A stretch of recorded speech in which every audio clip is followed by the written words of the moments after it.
Hello and welcome to the One Question Leadership Podcast. This is Jill Bodensteiner, Director of Athletics at St. Joseph's University. As leaders, it's really important that we're clear regarding our goals and our vision and how those integrate into the greater university goals. We also need to collectively create a strategy and a culture that are going to help us reach our goals. This is an evolving exercise that requires an openness to continuous improvement. That's why I follow the One Question Leadership Podcast, because I love learning as much as I possibly can from my colleagues that helps me be the best that I can be. So my message for the day, keep learning, keep leading.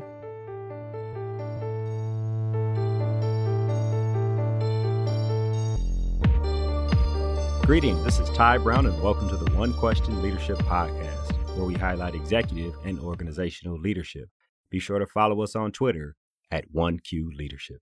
Our guest today is Amy Huchthausen. Amy is the Commissioner of the America East Conference. Greetings, Amy. Thanks for joining us today. Thanks for having me. Now, Amy, you've been in the profession for roughly 21 years in the industry, I guess, college athletics, including your time as an intern. And this is your 9th year leading the conference. So you're a veteran at leadership. You're a veteran to the college athletics profession. And during the time leading the conference, you've done a number of things to keep the conference on the forefront of college athletics, especially in terms of digital communication and technology. So I'm very happy that you're here on with us on OneQ. Now, the reason I have you on is because obviously times are a little unique right now in terms of coronavirus and in terms of sports, specifically college athletics. I noticed the conference there, you canceled. There were a bunch of cancelizations last week, right? One specifically with America East. I think the only thing that was left were the 2 championship games between the men's basketball and the women's basketball. Yep. And then, of course, later on, you canceled the rest of the competition until the end of the academic year. I guess for you, my question is, in terms of your leadership and in terms of the constituency, what was the communications process with the presidents and ADs in your conference as you moved towards the first decision and then the decision to basically cancel the rest of the competition throughout the year? Yeah, it actually started before that, Ty. We learned and started having conversations around coronavirus the last week of February. I became aware of an email communication that the NCAA Sports Science Institute had sent out to campuses. That was shared with us in the conference office around February 26th. And that really got me focused on digging in with our campuses because, like you mentioned, we do our basketball playoffs on the men's women's side on campus sites. And so while we don't work with a single host, we're working with the potential of 9 different hosts institutions for the different games across both sports. So that checklist was very helpful to us. And the next day we had an internal staff meeting where we prepped for playoffs generally.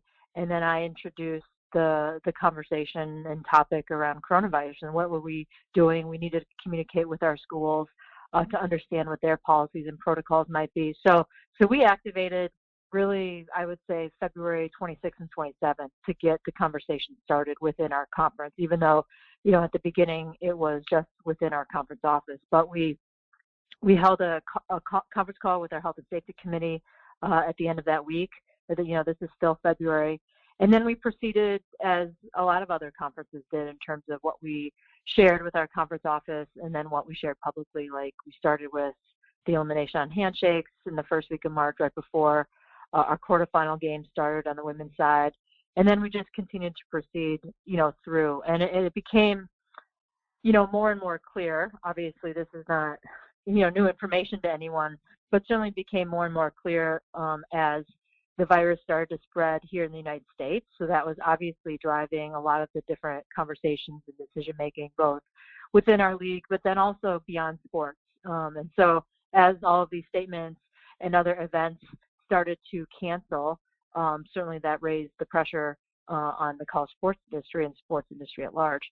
And so that's what brought us really to last week. But, we're in the process of compiling our after action report and put together a single chronology and timeline of all of the different conversations and activities that we had. So it's been really interesting the last 2 days to walk through some of that and relive it, so to speak. So I'd say, the key actions, I think, at least right now, that seem to influence or elevate this topic on our radar screen were a few. The handshake piece that I mentioned earlier, um, seeing that announcement out of the Western Athletic Conference that a couple schools were canceling their trips in Seattle based on the spread in that particular community. That certainly became a little bit more real to all of us, I think. And then just locally, like we got information from the buildings that our office is located in around emergency protocol and what to do with. And so all of these things around you start to activate, and it becomes more real rather than just seeing it in the newspapers and seeing it on TV. Another big thing for our decision-making process, and I can obviously only speak to ours, is I got an email from, the institution that I went to grad school at with their emergency policy on like the evening of March 5th. And then on March 6th, we wake up and see that Stanford and Cornell had joined MIT in starting to implement and be the leaders among implementing different policies and restrictions around number of people at events on campus, travel restrictions, and so forth. That was also about the same time that locally here in Boston, where our headquarters are, the Biogen meeting, for anyone that's tracking on the spread of cases in Massachusetts, a lot of them stem back to this particular meeting, and that's when that news became public. Again, so just turning the dial on the reality of this and the proximity of these issues to our office and our staff, and also to our institutions. You see other things like the Division III, Johns Hopkins was hosting an NCAA tournament game where they did not have fans. You hear things like South by Southwest get canceled, which is a major event. And again, the dial just continues to turn right around how people are making decisions to host events. And so, fast forward, I won't go through like every little piece of that, but certainly last week the dial got raised a considerable amount on Tuesday, Wednesday, and Thursday. So as those different things happened, we had conversations with our athletics directors. Our presidents largely trust on these particular matters to keep them in the loop on important issues, but to let the work happen among the ADs because they're closest to the action. And so I spent, all day Wednesday, honestly, from 8 a.m. until after 11 p.m. on the phone with either athletics directors, presidents from our schools, other conference commissioners. I don't think I went more than 20 minutes without having the phone on and talking to someone around these issues. And so the key things that happened, I think, from our perspective was Tuesday, March 9th, was our men's basketball semifinals in one of our institutions. I got notice the night before that one of our schools was starting to tighten the belt on some attendance restrictions they had made. Just we're going to put forward some guidelines at one of the sites. They weren't restricting it by a certain number publicly, but we're making people more aware and changing their, not doing as many ticket promotions, right, for the game the next day. So that was a big moment, I guess, when you go and like do the debrief. And then the Ivy canceling Ivy Madness was obviously big news across the college sports industry because they were the first Division I conference to do that. But that same day, just here in the Northeast, like we got word that the State High School Association in Connecticut had immediately canceled all of its winter sport championships. That was the same day that I believe the governor in the state of Ohio put forward some recommendations, and then later we see that the Mid-American Conference had implemented attendance restrictions on their tournament that was starting in Cleveland. So the dial continues to churn, the events continue to cascade, and so our plan among our athletics directors was to have a call the next day, which would be March 11th, to talk about a little bit about men's basketball and women's basketball playoff games, but also start to focus on spring sports because schools were either on spring break and had students coming back or about to go on spring break and didn't know what was going to happen after that. So that was really the focus when I woke up on March 11th, was to really shift our attention to spring sports and how we were going to start to handle some of that. And then, that was the day that the Ivy League announced that they were canceling all their spring sports. And then like an hour and a half later, the NCAA comes out with the attendance restriction for its basketball tournament. And so that made our decision easy for our playoffs, which were still at that point in time proceeding as normal. So that guided our athletics directors to reach a similar conclusion. with respect to our men's and women's basketball championship games. And then that night, I think, was the tipping point, and I've heard a lot of people talk about this, but when the NBA suspended their season because of the positive test of one player, that really, I think, was the tipping point, that if we were already running at 100 miles an hour, we went up to 200 really fast from that point on. And so, we woke up the next day with a plan to continue to, as I mentioned, we were already focused on the spring sports with our athletics directors. And so on Thursday, that was the plan, to really try and articulate our framework for decision making around spring sports. And so again, more calls that Thursday morning with our athletics directors and presidents one-on-one, just to make sure that we're all rowing in the same direction, and we were. And then I was literally on the call with the president at the University of Vermont, who was supposed to host our men's playoff game that Saturday, when news came in that, a lot of the Power 5 conferences were just canceling their basketball tournaments. And so because I was on the phone with him, we had a brief conversation and said, this is what we need to do. So we hung up, and I circled back with our group of presidents and ADs. And that's, we obviously went that direction really quickly. We got our athletics directors on a call right away, sort of validate that decision. And I had known in prior calls, the one-on-one calls with their presidents, that they would support this decision. So that did not, for us, necessitate getting 9 presidents on a conference call to formally approve that decision. As a leader, you're watching other conferences and other sports, whether it be high school, professional, and other college athletic sports, and seeing what they're doing and taking that as input as you lead to the process of making a decision. I think that's very interesting. Is that how decision making usually is, or in this unprecedented type situation, that's how you're processing information? Because everybody who's leading these organizations are adept leaders, so they're making good decisions based on probably the same bottom line as the well-being of student athletes. Yeah, I absolutely think, at least for how I work and how our league works, information from other sources is obviously very important. At the end of the day, we need to make the best decision for our student athletes at our 9 schools in our conference, but you can't operate in a silo, particularly on an issue like this. And so seeing what the landscape is, seeing other people who might have access to different information and medical experts and things of that nature than we have is helpful information. None of these decisions are easy. And so when people reach decisions like canceling a basketball tournament or canceling all spring sports, that's a very well-informed decision.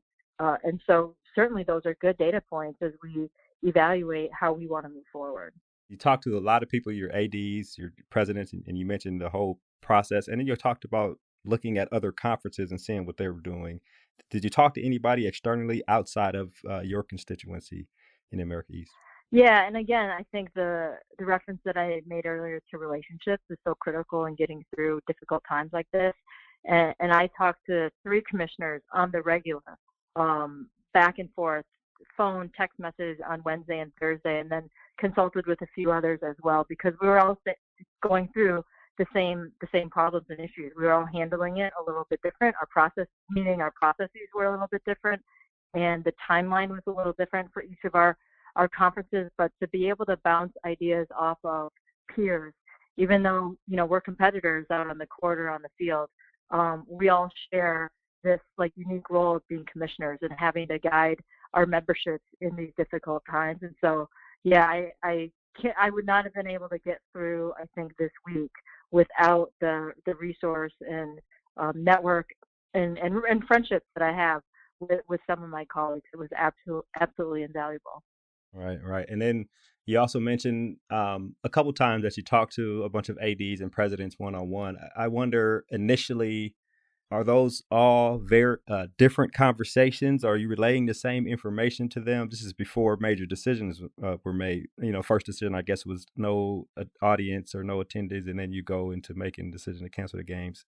But I wonder about the conversations with varying people, varying constituents. Are they similar conversations, or tell me about how some of those, without, I guess, giving specific examples, but the variety of conversations. They are very similar, at least in the moment and issue that we were dealing with, because it was so crystal clear, right, what the issues were. Basketball playoffs, and spring sports. And so there wasn't time to get distracted on anything else, to be quite honest. There are ancillary issues related to each of those, but that was really the focus. So, yeah, they were very similar conversations with our athletic directors, understanding what's different at school one from school two in terms of their institutional policies, because that guides where they might, that influences their thinking, right, around how they want to look at spring sports. If their institution has completely closed campus, that's different than a school that, potentially different than a school that is still open. And so the ability for me to dialogue with one of the with each of them on a one-on-one basis is really helpful. And that's where the relationship building is so critical, to have those honest conversations, to share information quickly, and then know that it can be relayed to other athletic directors in the league. Right, which is very important. And I guess you said you were on the phone with the president of Vermont, and that evolved into a conversation about, hey, other conferences or just canceling a tournament, that's probably something we need to do. That's where you left off. Tell me about the informing process after that. You mentioned you got on the phone with the ADs after that, or tell me about that, how it moved from there. Yeah. Immediately after I hung up with the Vermont president, I called, I believe, the Hartford president. Their team is obviously playing Vermont and is supposed to play Vermont in the men's game, to share my conversation with the Vermont president. He was on the same page at Hartford. And then I called the two athletics directors of our teams playing in our women's championship game to share the conversations that I just had. And there was no objection. It was abundantly clear what we needed to do from that point forward. And it was less at that point, then that's where, to your question earlier, like what's happening around you, what's happening in the environment, in the field. And I mean, you don't have to be a rocket scientist to figure out that if, a lot of other conferences are canceling, it's probably in your best interest to do that as well. I agree. Yeah, and certainly there was no objection from our campus leaders, because they were, in some cases, flexing to make sure that we could still host some of these games, because they were obviously facing and responsible for so many staff, students at university at large, that for them to not hold an event that's going to have 3,000 people is not a hard conversation to have at that point in time, given the circumstances. I agree with that. And then I guess from there, this just, for lack of a better word, it's downhill. Everybody else is canceling the rest of their sports for the spring and winter, for the rest of the academic year. And you just follow suit or make the decision initially because it makes sense. Yeah, no, there was, even after that roughly 12 o'clock time frame, about when we just, decided to cancel and got the news around basketball tournaments being canceled across the country, we were still focused on spring sports, because the NCAA, that announcement didn't come out until 4:15, I believe, that afternoon. So we had an athletics director call at 2 o'clock to really dive into how we wanted to proceed with spring sports. And so that's kind of where we were. And then, we finish our call and are getting ready to, craft our policy or position statement around that. And then the NCAA statement comes out. And so that, that was the, I guess, final inflection point on what was going to happen with spring sports across, at least now, just about every conference. This is interesting. I mean, the last week, right? So even just 7 days have been, and I was in Boston at the MIT Sloan Sports Analytics Conference, and like, just you think about leaving that, and I was there till Monday, and the last just week has been crazy in terms of making major decisions. I don't know how people in your position in athletics leadership, if you guys are even, I know you didn't sleep before because you're like always working, but in terms of when this stuff happens, getting sleep and I guess working from home, maybe that helps a little bit. But what I do wonder, Amy, is, you make these decisions and it's an evolving process, but you look back and you mentioned the after action report that you guys will do to analyze everything, right? I wonder if there's any way to formulate a plan for the future on this. I don't know if there's anything to potentially grab on to see in terms of communications and making decisions for future actions, I guess. I think there's always something you can learn, and particularly with a process like this. Like I can't speak for all conferences across all three divisions, but I don't know how many people had a true pandemic strategic plan and operational plan. Kudos to those that did. But I think you can certainly learn from everything that you do, right? And there's a lot to learn from this one, and we're just now scratching the surface of reviewing everything that happens. We have a full complement of all of the activities and conversations, both within the league and with our schools. But certainly there are going to be some good takeaways.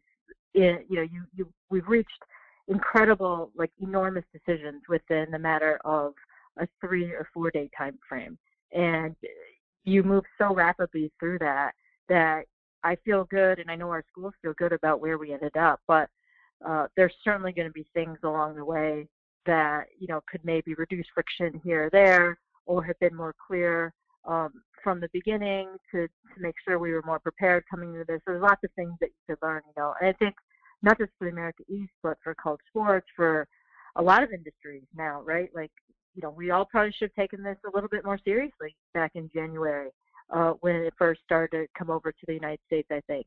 So there's all of these types of things, and that's where, again, the earlier point of what are the other data points out there that are available to us to help us make good decisions.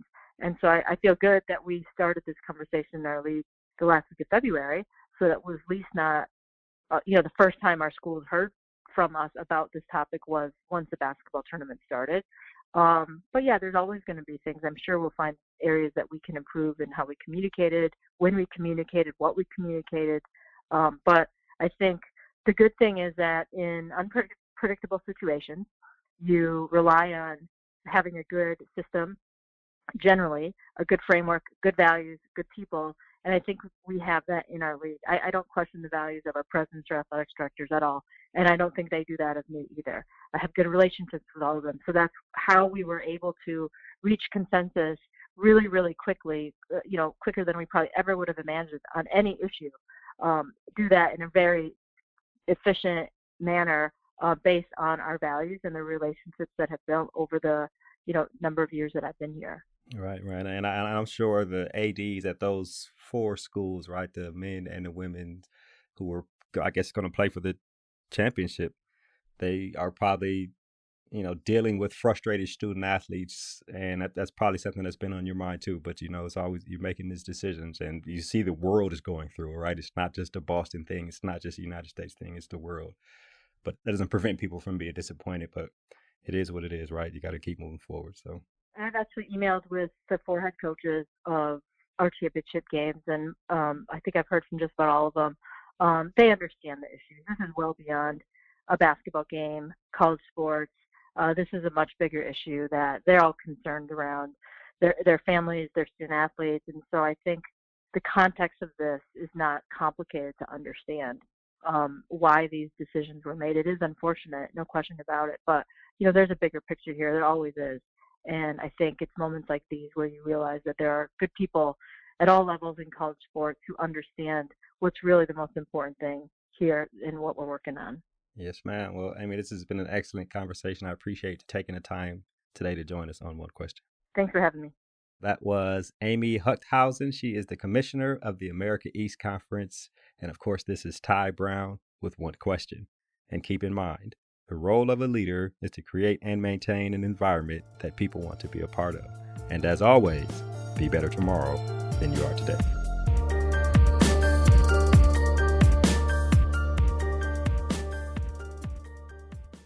This episode of the One Question Leadership Podcast is produced by Spades Media Group, solving problems using creative leadership.